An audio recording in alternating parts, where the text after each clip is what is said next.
Perennials are supposed to come back every year, but most of them bloom for 3 weeks and spend the next 5 months just taking up space in your yard. 3 weeks of color and then nothing. That is not a garden. That is an expensive disappointment. These 15 perennials bloom from late spring all the way through the first killing frost, and at least 10 of them your neighbors have never planted. Number 8 on this list produces more hummingbird activity per square foot than almost anything else you can put in the ground, and most American gardeners have never even heard its name. Subscribe to Garden Roots right now.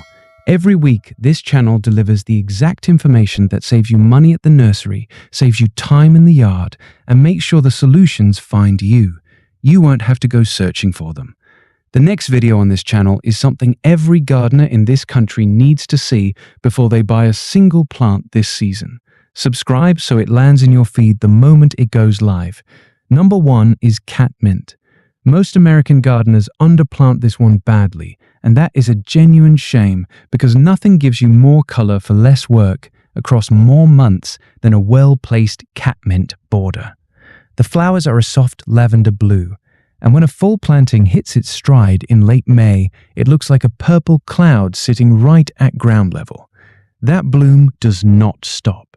Catmint runs from late May through October in most US gardens, and the secret to keeping it going that long is one clean cutback, right down by 1/3, right after that first big June flush. Pull out your shears, cut it back hard, and within 3 to 4 weeks it returns fuller and more loaded with color than the first time.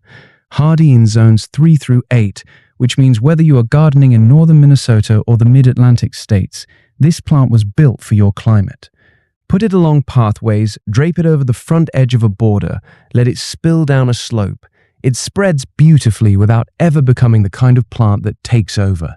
Every bee in your zip code will find it. From May straight through frost, there is almost always something working those flowers, and the garden feels alive because of it. Number 2 is Echinacea, and before you decide you already know everything about this one, stop and listen, because the Echinacea your grandmother grew, that single purple cone standing stiffly in the back border, is not what is available to American gardeners right now. Plant breeders have completely transformed this plant over the past decade, and most people are still buying the old version. Today's Echinacea comes in salmon, deep red, golden yellow, creamy white, and bicolors that look like they belong on a painter's canvas. Varieties like Sunseeker's Salmon and Cheyenne Spirit are showing up at nurseries across the country right now, and they perform reliably in zones 3 through 9, coast-to-coast adaptability that almost no other perennial can match. The bloom window runs from early summer clear through fall, and when the flowers finally fade, do not cut those seed heads down. Leave them standing straight through winter because goldfinches and chickadees depend on them when the ground is frozen solid and every other food source has disappeared. No native perennial in this country attracts more species of pollinators per square foot than Echinacea at peak bloom.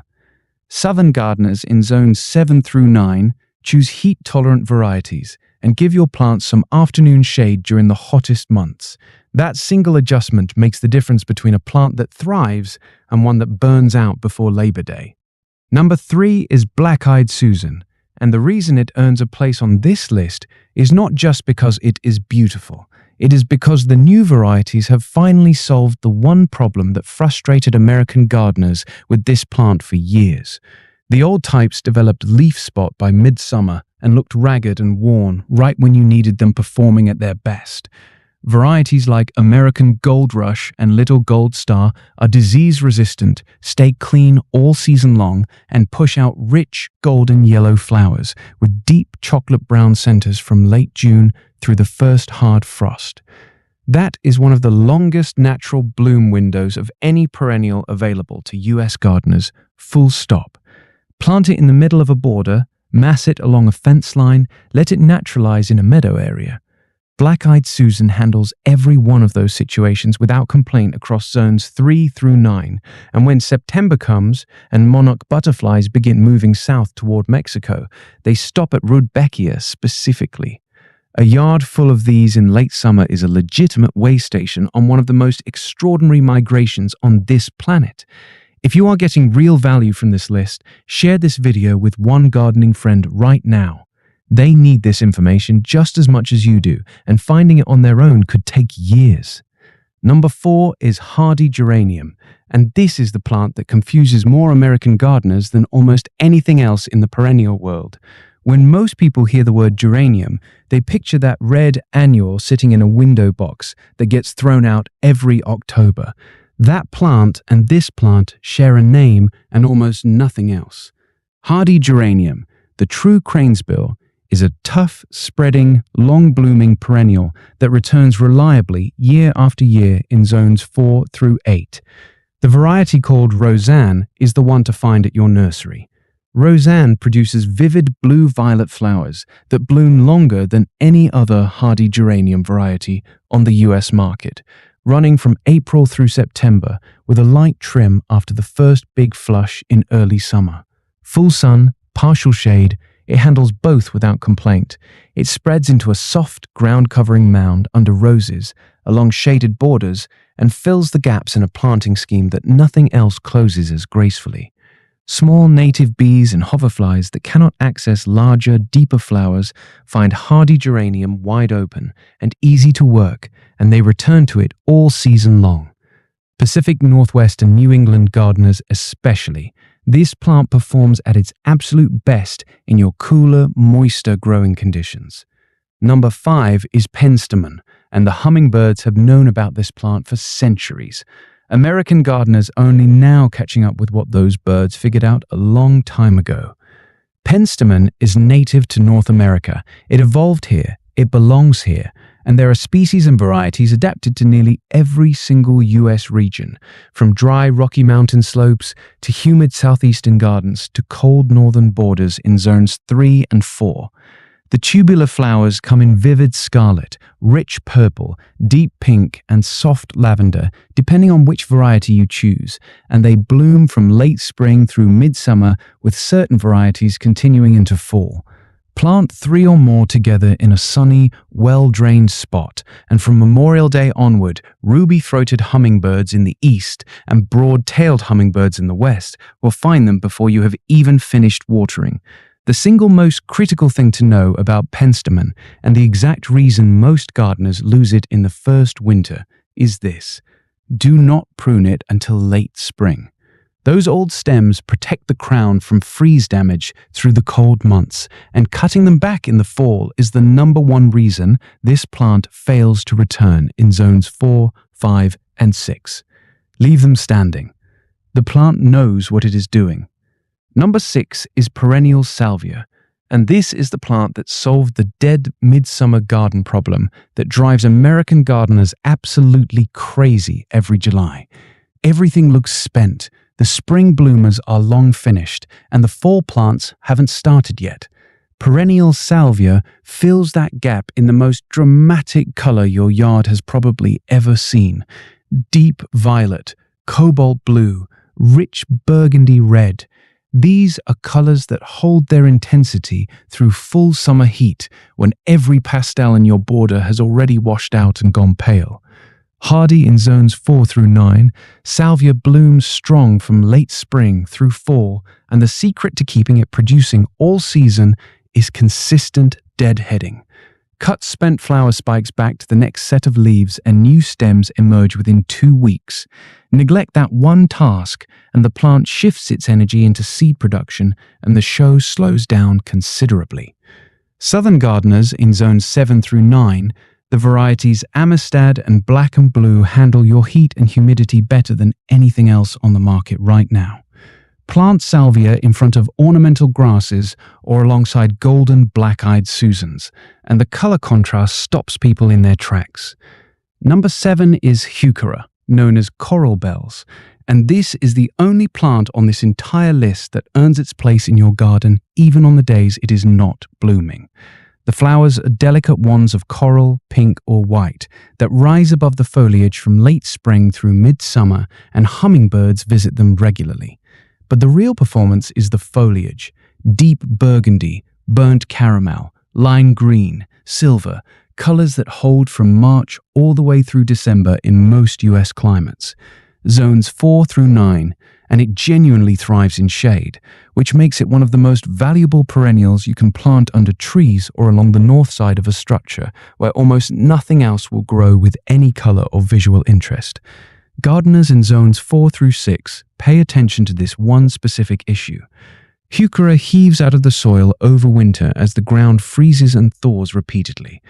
Check your plants in early spring, press the crowns firmly back down into the soil, and add a light layer of mulch around the base. That one simple habit keeps your Heuchera thriving for years. This channel has been committed to giving American gardeners the real information they need to stop wasting money and start growing gardens that actually perform. If you have not subscribed to Garden Roots yet, do it right now.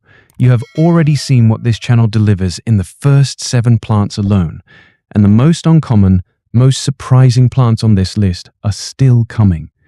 Which of these first 7 plants do you already have growing in your yard, and which one are you hearing about for the very first time? Drop it in the comments, because the answers from gardeners across different US zones genuinely help everyone watching this video know what performs in a climate like theirs. Number 8 is Agastache, and this is the plant that hummingbirds find before you have even finished planting it. Push a few Agastache into the ground on a Saturday morning, and by Sunday afternoon, something with wings will have already located it. That is not an exaggeration. That is what happens in yards across this country every single summer when this plant hits its bloom stride. Agastache, commonly called hyssop, blooms from midsummer through hard frost, which makes it one of the strongest late-season performers on this entire list. When everything else in your border is starting to wind down in August and September, Agastache is just hitting its peak. The new Summer-Long series brings colors to this plant that did not exist 5 years ago. Vivid coral, deep magenta, soft peach, gentle lilac. And every single one of those colors draws pollinators like nothing else in a late-season garden can. Hardy in zones 5 through 10, depending on the variety you choose, and in zones 5 and 6, where winters push its hardiness limit, many gardeners simply grow it as an annual in containers and get a full season of extraordinary color without any winter concern. The one thing Agastache demands above everything else is sharp drainage. Plant it in amended, gritty soil with excellent water movement, and it thrives. Plant it in heavy clay that holds moisture through winter, and it rots at the crown even inside its hardiness zone. Get the drainage right, and this plant rewards you with months of color and more pollinator activity per square foot than almost anything else on this list. Southwest and southern gardeners in zones 7 through 10, Agastache was practically engineered for your heat and your dry conditions. It does not just survive your summers, it flourishes through them. Number 9 is Scabiosa, the pincushion flower. And this one looks so delicate and refined sitting in the border that most people assume it must be difficult and fussy. It is neither. Scabiosa is tougher than it has any right to look, and it blooms from June through late August with consistent deadheading pushing some varieties clear into October. The flowers are soft lavender blue, clean white, and deep burgundy red, colors that carry the feeling of a wildflower meadow even in the most structured formal border. Hardy in zones 3 through 7, with cold hardiness that surprises most gardeners given how refined and delicate the plant appears. Put it in the front to middle of a border where those long, slender stems can move naturally in a breeze, and cut them regularly for the house because Scabiosa makes one of the best and longest-lasting cut flowers of any perennial on this list. One mature, established plant can produce over 2,000 seeds in a single season. Deadhead consistently if you want to manage the spread, or let it go and allow it to naturalize across an area with a wildflower quality that looks entirely intentional. Painted lady and swallowtail butterflies are particularly drawn to Scabiosa in peak summer bloom. In the right setting, it functions as a butterfly landing pad from June straight through the end of summer. Number 10 is Amsonia, called Blue Star, and this is the Native American perennial that gives you two completely separate, completely spectacular performances in a single growing season. And the vast majority of American gardeners have never once seen it growing in a yard. The first performance happens in late April and May when the star-shaped powder blue flowers open above clean, willowy foliage. That soft blue is a color almost nothing else in the spring garden produces. Not a purple, not a violet, but a true, clear powder blue that reads beautifully from across the yard. Then the flowers finish. The foliage stays attractive and full all summer long. And in October, something remarkable happens. The entire plant turns a brilliant golden yellow that rivals the full color of ornamental trees that cost 10 times as much. 2 shows for the price of 1 plant across zones 3 through 9. Cut Amsonia back by 1/3 in late June to keep it compact and encourage that denser, more spectacular fall color. Left unpruned, it tends to get floppy through the middle of the season, and the autumn display loses some of its impact. Gardeners in the southeast and mid-Atlantic especially, Amsonia tabernaemontana is native to your specific region and will establish faster and root deeper than any imported variety. Native bees that overwinter in hollow stems use the dried stalks of Amsonia as nesting habitat through the cold months, which is one more reason to leave some standing after the season ends. If you are watching this and you have not subscribed to Garden Roots yet, think about this for a moment. You just learned about Agastache, Scabiosa, and Amsonia in the last few minutes, 3 plants that most gardeners spend years never discovering. This channel puts that kind of content out every single week. Subscribe right now and share this video with someone whose garden needs exactly what this list delivers. Number 11 is Baptisia, known as false indigo. And this is the perennial that looks like it belongs in a botanic garden display and costs almost nothing to maintain once it settles into your yard. The flower spikes are deep violet blue. Some varieties produce soft yellow or creamy white, rising dramatically above silvery blue-green foliage in mid-spring. And the visual impact when a mature clump is in full bloom stops people in their tracks. After the flowers finish, decorative seed pods develop that rattle in the wind and add structure to the border all the way through October. Hardy in zones 3 through 9 with drought tolerance, once established, that is frankly extraordinary. Baptisia develops a deep, searching taproot that anchors it against drought conditions that kill everything planted around it. That same taproot is why you need to plant it exactly where you want it permanently. Transplanting Baptisia after its second year in the ground is nearly impossible without losing the plant entirely. Choose your spot, plant it there, and leave it alone. It will reward that patience by growing into a larger, more beautiful, more structurally impressive clump every single year for decades. Wild indigo buntings and several species of native bees depend on Baptisia specifically within U.S. ecosystems. It is a keystone plant in ways that go well beyond its considerable beauty. Number 12 is Clematis, the queen of the climbing garden, and most American gardeners are using barely a fraction of what this plant is actually capable of delivering. The standard picture is a purple clematis on a mailbox post, and while there is nothing wrong with that, it represents one narrow application of a plant with one of the broadest design ranges of any perennial in the country. Deep purple, rich burgundy, soft pink, clean white, bicolors with contrasting centers, the color range across clematis varieties is broader than almost anything else on this list.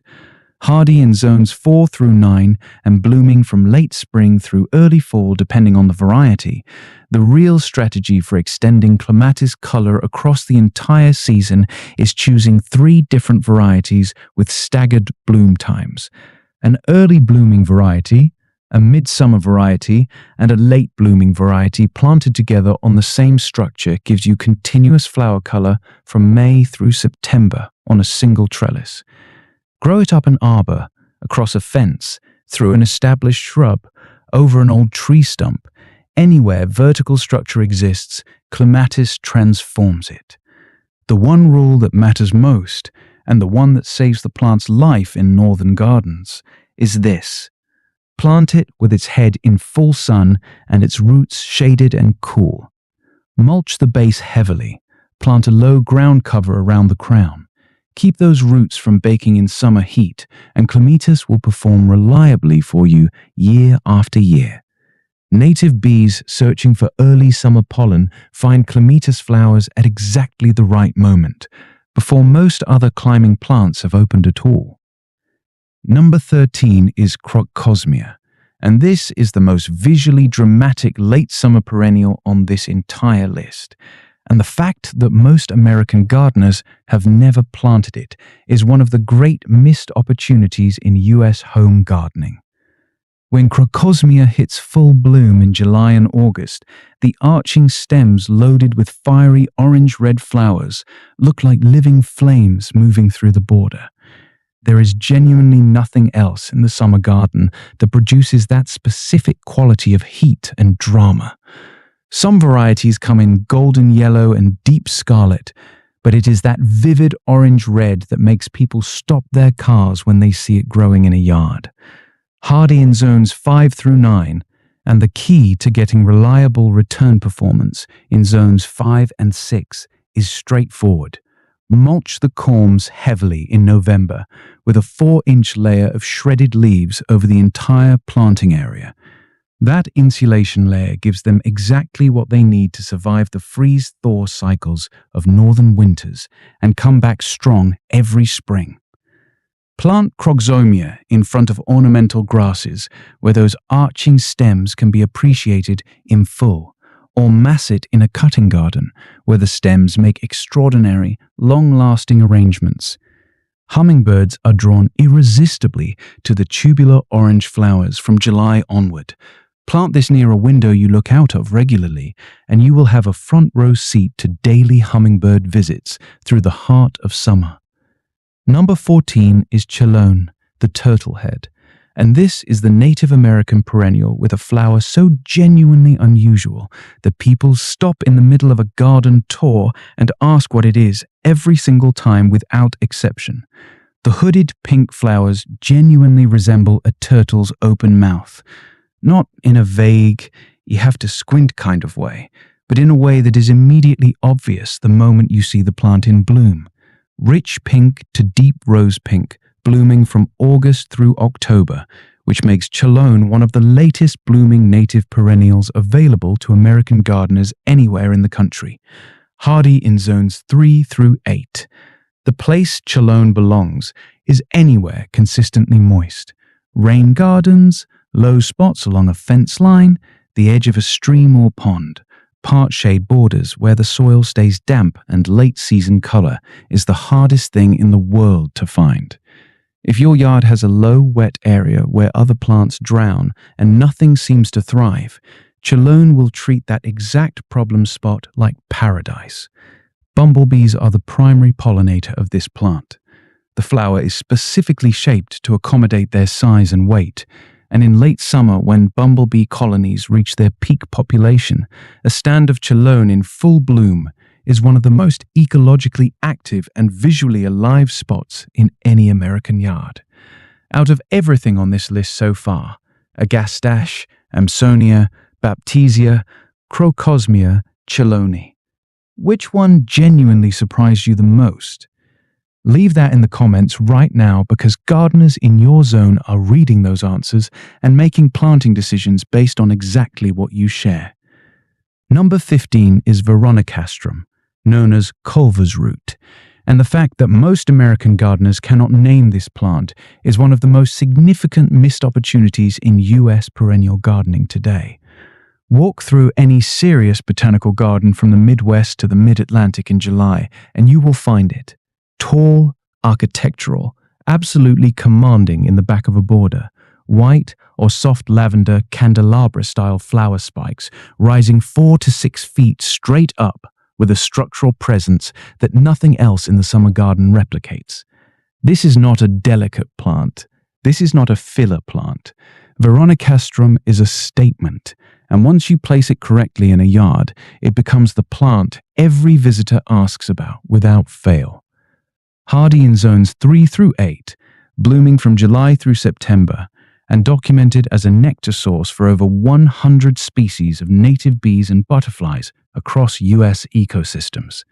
In the native plant world, ecologists classify it as a keystone species for mid-Atlantic and Midwestern landscapes, meaning entire communities of insects and birds organize part of their seasonal activity around its presence. Planted at the back of a border or in the center of an island bed where that height can be fully appreciated. Pair it with Echinacea in front and ornamental grasses alongside, and the combination looks like something a professional designer charged thousands of dollars to put together.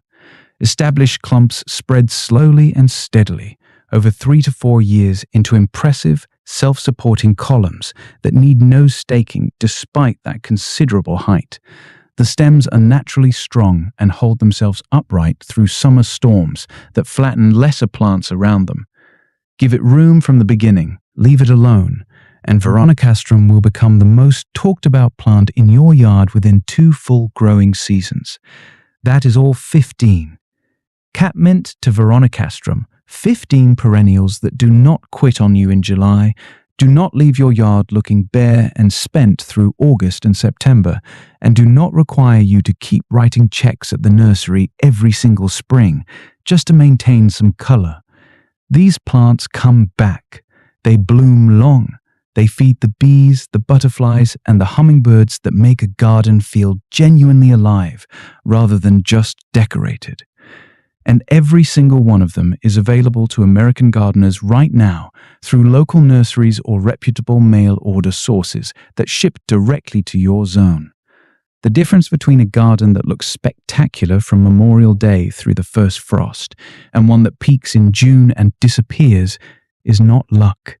It is not a bigger budget. It is knowing which plants actually perform across the full season, and now you know exactly which 15 to reach for. If this list gave you real, usable information, and you know it did, subscribe to Garden Roots right now. Not because this channel asked you to, but because what just happened in this video happens here every single week. Zone-specific, experience-backed, no-filler information that saves you real money, real time, and real frustration in the garden. The gardeners who find this channel and subscribe are the ones whose yards start genuinely transforming season after season. The ones who don't subscribe go back to buying the same 3-week bloomers at the same nursery next May and wondering why nothing ever changes. Subscribe right now and make sure the next video finds you. Next week on Garden Roots, the 10 most common mistakes American gardeners make when planting perennials. And number 3 on that list is something almost every single person watching this video right now does without realizing it is slowly killing their plants. That video goes live this week, and if you are not subscribed, it will not find you. Hit that button right now so it lands directly in your feed the moment it publishes. Before you go, and this is a genuine question worth thinking about, most American gardeners have spent years planting the same reliable handful of perennials over and over again. Coneflower, black-eyed Susan, maybe some daylilies along the fence. Safe choices. Familiar choices. But this list just showed you Veronicastrum, Chelone, Amsonia, and Crocosmia, plants that bloom just as long, perform just as reliably, and produce the kind of visual impact that makes a yard genuinely unforgettable. So here is what this channel wants to know from every gardener watching right now. And answer this honestly in the comments because the responses from across the country are genuinely fascinating to read. Out of all 15 plants on this list, which one are you absolutely certain belongs in your yard this season? And which one are you still not sure about? And why? Drop both answers in the comments below, because somewhere in this comments section, a gardener in your exact zone, dealing with your exact soil conditions and your exact climate, is reading what you write. and your real-world experience is worth more to them than any nursery tag or gardening catalogue description ever will be.